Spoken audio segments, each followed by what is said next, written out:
S-T-H-X. Detektiven Blomqvist.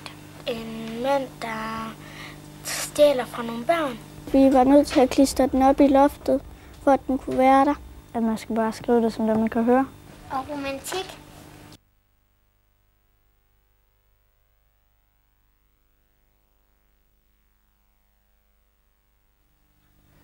Et eller andet spændende, som der er en eller anden, der oplever. Og jeg tror i hvert fald, I har mange gode idéer til, hvad det kunne være.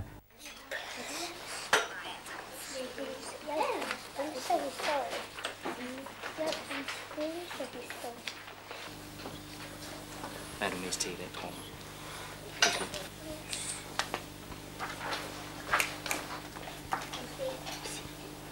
X.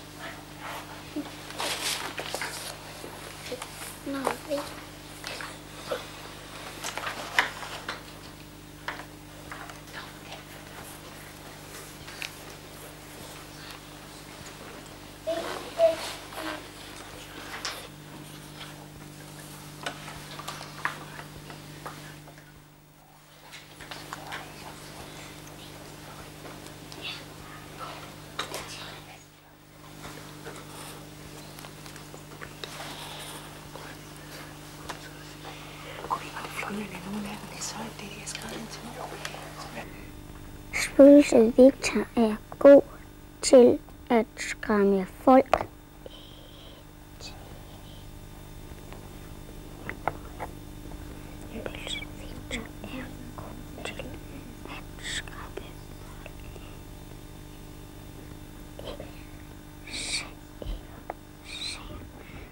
Det var en mørk nat.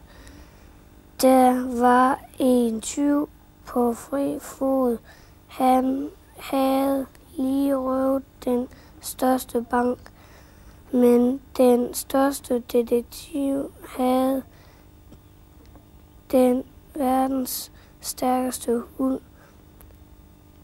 Hans hund var så god til at finde spor. Jeg har været på Kælkebakken.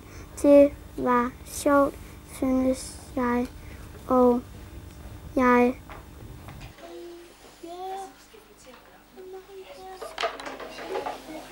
i badeland er min far.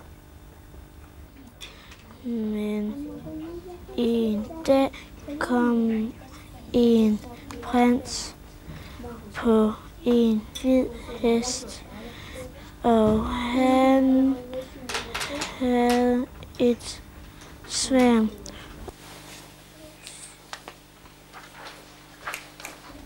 Der var engang en lille dreng. Hans mor hedder Maria. Hun er meget sød, kan du tro. Han hedder Jesus. Han er meget sød, kan du tro. De var fattige. Og jeg har 2 muligheder med. Jeg har en med, hvor der er et billede af nogle små engle og nogle skyer og nogle hjerter.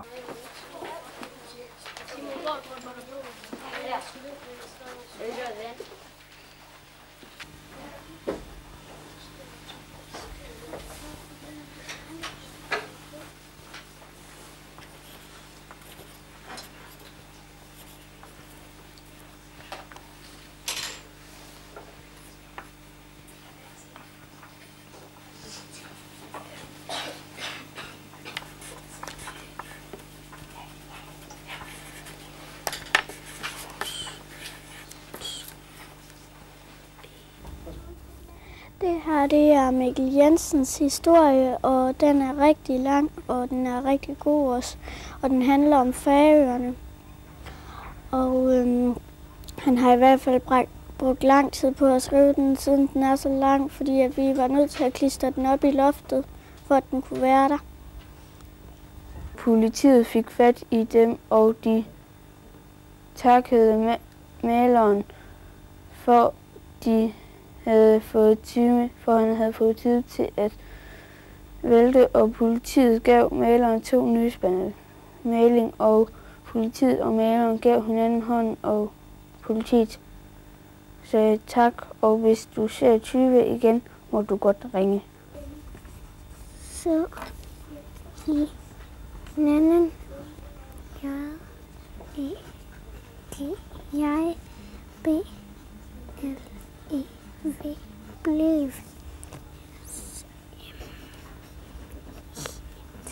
jeg blev smidt ud. Detektiv Morse fik besked om, der var sket en mord henne på Vesterbro.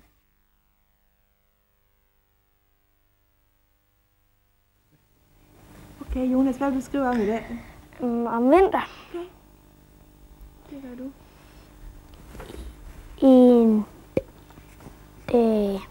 En dag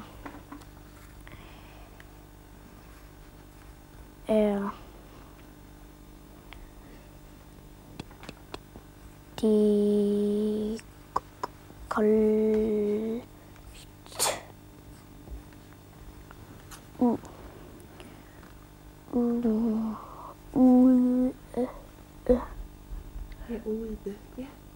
ude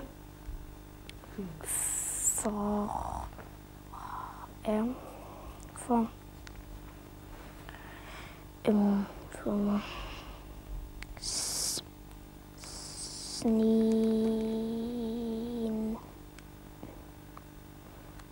en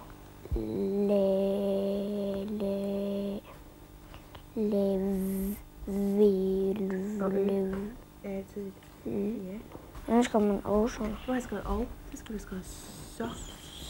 S. Ja. Så. Og det staves så. Kan du så høre ned med? H. U. H. U. N.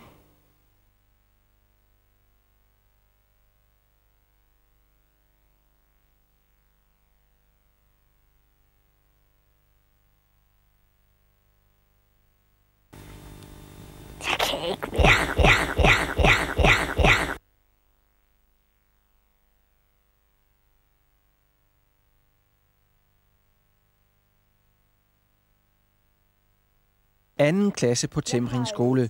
Børnene har dansk. De skal skrive en historie frit efter egen fantasi. Mange mænd og damer blev og dræbt af de afskyelige monstre. Der var engang en lille museflok, der gik en tur i sneen. Nu skal vi have gaver, siger far. Elevernes skrivelyst er stor. Nogen får ligefrem skrivekrampe. Børnene får lov til at stave, ligesom de vil. Her er der ikke noget, der hedder stavefejl. Resultatet, ja, det overrasker. Så lærer man mere at læse og skrive. Så får man mere sin fantasi brugt. Og det, man har inde i hovedet. Eleverne skriver stolpe op. Helt op. Og stolpe ned. Den slutter hernede. Hvorfor har du skrevet så lang en historie? Det er sjovt at skrive. Metoden i Timring hedder børnestavning. Det er 1,5 år siden de mindste klasser på skolen begyndte at børnestave. Jeg har oplevet, at det er blevet meget sjovere at være lærer. Fordi det, jeg oplever nu, det er jo en klasse, hvor alle kan rummes. Alle børn de får lov til at opleve, at de er noget værd, og at de kan noget. Der er fuld koncentration i klassen. En situation, Anne-Marie Bjerre ikke kan genkende fra sine første mange år som lærer. Når vi havde fri skrivning, som vi havde i dag, så ville et meget lille antal af eleverne være i stand til at formulere sig frit. Nogle de skulle hjælpes meget. Der ville være nogen, der skulle have det hele skrevet på forhånd, og nogle de ville meget tit spørge om, hvordan staver man til, hvordan staver man til. Så det var et helt andet arbejde at få den frie skrivning sat i gang. Jamen, den traditionelle tankegang er, at vi som voksne vil presse en voksen stavning ned over hovedet på børnene. Og der har vi så fundet ud af, at på den måde går vi egentlig hen og lægger en dæmper på børnenes skriveudvikling. Alle lærerne i Timring underviser de små klasser i børnestavning. Meningen er at lære børnene at læse og skrive på deres egne betingelser. Al ny læringsforskning viser jo, at det er den, der arbejder, der lærer noget. og det er, når børnenes egen hjerneaktivitet bliver sat i gang, at der sker en læring. Vi har store ambitioner for vores elevers vedkommende, og vi har en meget stor tiltro til, at de bliver meget hurtigt dygtige til både at skrive og læse. Men vi kan da i hvert fald se, at med nogle af de klasser, vi har i dag, så ligger de langt over det gennemsnit, som vi tidligere har haft. Jeg skriver hjemme og lidt hernede i skolen. Så læser jeg også hjemme for mine små brødre. Hvad synes de om at få historier af dig? Ja, de synes, det er godt. Fortælleglæden smitter. Det gør eleverne åbne for den mere almindelige undervisning i dansk grammatik. Den vigtigste staveundervisning, det er, at børn de skriver. Men den måde, vi så stimulerer dem på, det er ved at tale meget fælles om stavning. Men ikke sådan, at de skal indtage de ting, vi snakker om med det samme. Men vi sætter fokus på stavning, sådan at de får nogle redskaber og nogle ting at udvikle sig på efterhånden, som de er parat til det. Metoden virker. De færreste i klassen bliver hægtet af den almindelige undervisning. Samtidig har specialundervisningen fået et løft. Børn, som traditionelt har siddet fast i specialundervisningssumpen år efter år, har pludselig flyttet sig fantastisk meget på meget kort tid. Erik går i 4. klasse. Gennem hele skoletiden har han fået specialundervisning uden store resultater. Nu er han begyndt at børnestave. Rut er K U. Tidligere skrev han kun sjældent. Nu fylder Erik det ene hæfte efter det andet med historier. Ordene udvikler sig fra dag til dag. Skulle. Hvordan stavede du det? S-U-L. Men det er ikke rigtigt. Hvorfor stavede du det sådan? Det er det, jeg kunne høre. Hvad skete der så? Så dagen efter, der stavede jeg det S-K-U-L. Hvem havde fortalt dig, der skulle et K med? Ingen. Hvorfor kom det så på? Men jeg kunne høre det. Det skulle ind der. Og hvad skete der så? Og så dagen efter, der skrev jeg 4 dage efter, skrev jeg S-K-U-L-L-E. Filosofien i en timring er, at man skal kunne skrive, før man kan stave. Vi har før brugt den sammenligning, at man også kan sammenligne børnestavning med den udvikling, der sker i vores talesprog. Og hvor vi egentlig som forældre bliver utroligt begejstrede, når børn begynder at sige noget. Altså begynder de at sige mam, jamen så ved vi godt, at det er mad. Og så forlanger vi ikke af barnet, at det hedder altså mad. Og vi retter det heller ikke.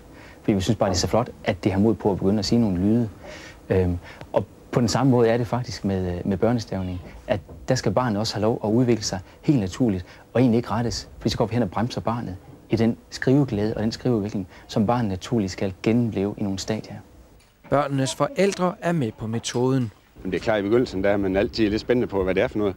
Men jeg synes, når man ser, hvordan de lige pludselig en lørdag eftermiddag sætter sig til computer og så siger, at nu vil jeg skrive en historie, og så skriver de bare løs. Altså, så synes jeg tydeligt, man kan se, at det er godt, det her.